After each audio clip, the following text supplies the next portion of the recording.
ওই 1 সিসি বিষ ওই এক কন্টিনের মধ্যে 1200 করে পানি ধরে ওই 7 দিন পরে পরে আমি দিয়ে আহি। হ্যাঁ, ওখানে আমার আলি দেখি সতেজ, আর যে এত বাড়ি পজেট চককে চক, মানে তারা আর বিষও দেয় নাই, তারা কিছু করে নাই, আমি খালি ওইটা দিয়ে দিতাম। কয়েকদিন পরে পরেই আমি নিজে দিয়ে দিতাম। ওখান থেকে মাঝখান থেকে আমার ক্ষেত রয়ে গেল, আমার ক্ষেত বালা রয়ে গেল। আর সবার ক্ষেত কাশিও গেল না।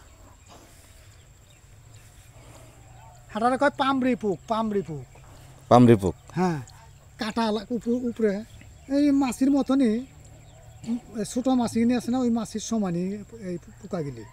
ওগুলি করে ওই পাতার মধ্যে খালি ডিম ফেলাইতো।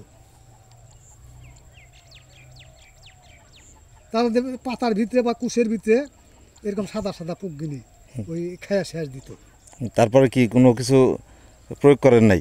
না, আমি প্রয়োগ করছি। আমি ধান কাইটা আনলাম পুরা 80 ডিসিম জায়গা থেকে আমি ধান পুরা কাইটা নইলাম। আর চক খাই হালাই তো তারা বিষ দিল না। আর বাকিরা ধান কাটতে পারে নাই? না, ওরকম যদি ধরে তা আমিও দিব না।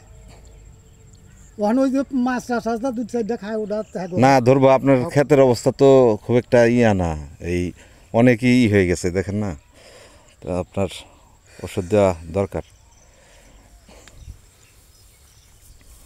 কই যাইবেন আসছি তো আপনার দেখে আগে আসলাম। ওইরকম যদি জটিলতা ধরে না, হ্যাঁ বিষ দেবেন, তাছাড়া দেবেন।